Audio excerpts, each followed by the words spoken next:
Donc, dans cette vidéo, on poursuit sur l'opération perçage de l'opération 70 de la pièce base en aluminium. Ici, donc à l'opération, une fois qu'on a trouvé nos repères 0 en X, Y avec l'Edgefinder, on a 3 perçages à exécuter. Donc, on voit les informations pour le trou, on a le diamètre, une profondeur et un chanfrein. Le chanfrein, il y a un diamètre et un angle. Donc, si on va voir un peu plus loin dans la gamme, ce diamètre-là correspond au diamètre d'implantation pour un taraudage 1/20. Donc, c'est quelque chose qui va être fait plus loin. Donc, dans un dessin de détail, on aurait déjà l'information pour le taraudage.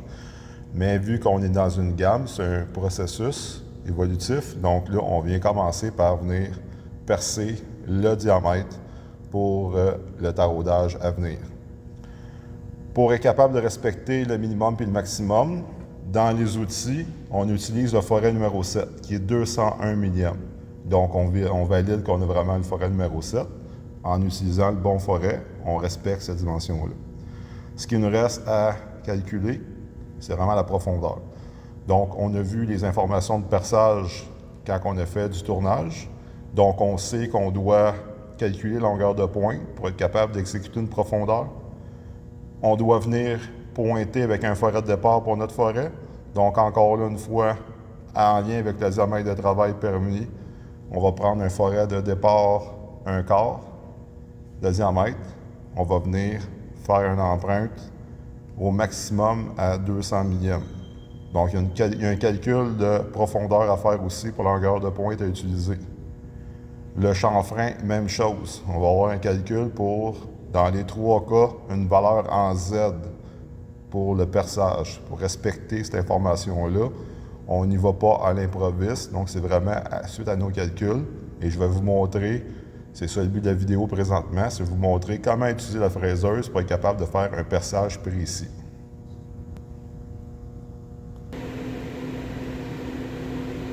OK. Pour l'exercice, pour le perçage, sans vous donner de réponse en lien avec les profondeurs à utiliser dans le projet, admettons, dans le cas ici, mon forêt, j'ai une profondeur de perçage de 375 millième à respecter, incluant ma pointe. Donc, ça veut dire que j'ai calculé par rapport à la profondeur demandée, j'ai ajouté ma longueur de pointe.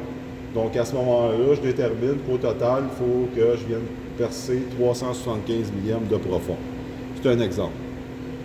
Donc, ce que j'ai besoin, c'est que oui, sur la machine, ici, il y a une règle, mais c'est en rien précis pour être capable de respecter vraiment au millième une profondeur.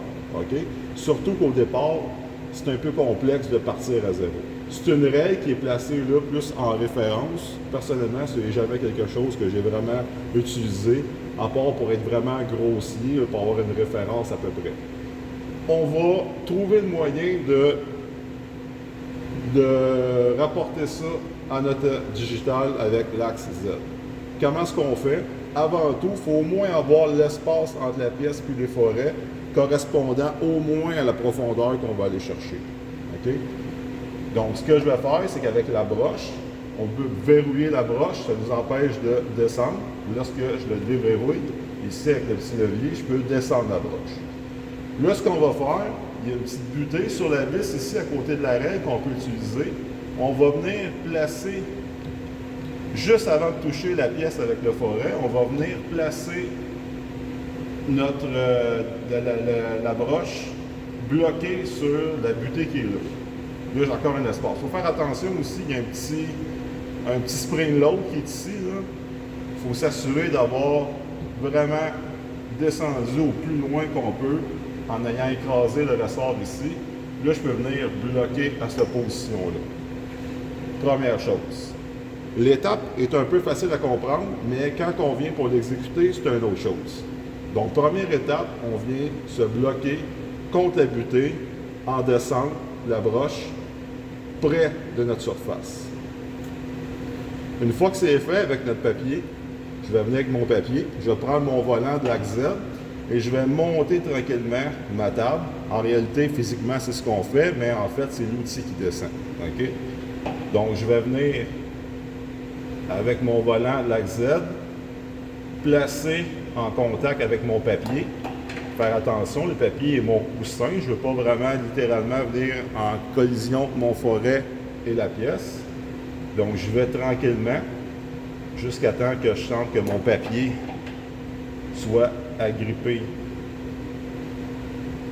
entre la pièce et le forêt.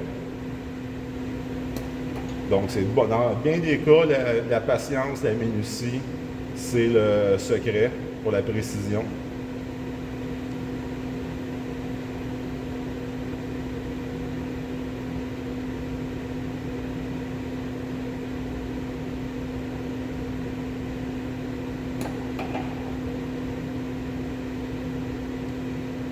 OK, là, il a grippé. Je suis capable sûrement de le retirer. Non, il est déchiré. J'étais un petit peu serré. C'est une technique que vous connaissez. Donc, le but, c'est d'avoir un 0 sur la surface. Là, si on se souvient, on est bloqué en descente sur notre butée de la broche ici. Donc là, je peux déverrouiller ça. Ici, on revient sur les étapes parce qu'on est rendu. Et là, je suis bloqué en descente. Je suis bloqué avec la butée de la broche et je suis en contact selon mon papier. Je suis à 0 sur ma surface. Donc, je peux relâcher le tout. Je vais mettre mon axe Z à 0. OK? Donc, on se souvient qu'on voulait une profondeur de 375. Ça veut dire qu'à ce moment-ci, je peux placer mon axe Z à moins 375.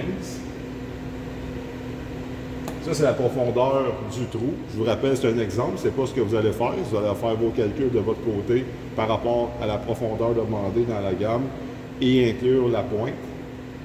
Mais ce qui arrive, c'est que là, lorsque je reviens en contact à ma surface, l'espace entre la butée et la descente de la broche qui me reste à faire correspond à ma profondeur de perçage. Donc, ça veut dire qu'avec le volant ici, je vais venir commencer à percer.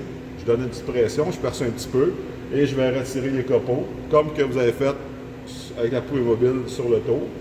L'huile de coupe, évidemment. On va avoir préalablement aussi pré-percé avec le forêt de départ. La technique reste la même, c'est juste la technique que je vous montre. Donc, on perce un petit peu, on retire les copeaux, perce un petit peu, puis on retire les copeaux jusqu'à temps qu'on soit bloqué avec la butée comme qu'on l'a préalablement établi. Ça veut dire qu'on va avoir obtenu une profondeur de perçage précise à la valeur inscrite au digital de 375. Donc, c'est la façon de percer.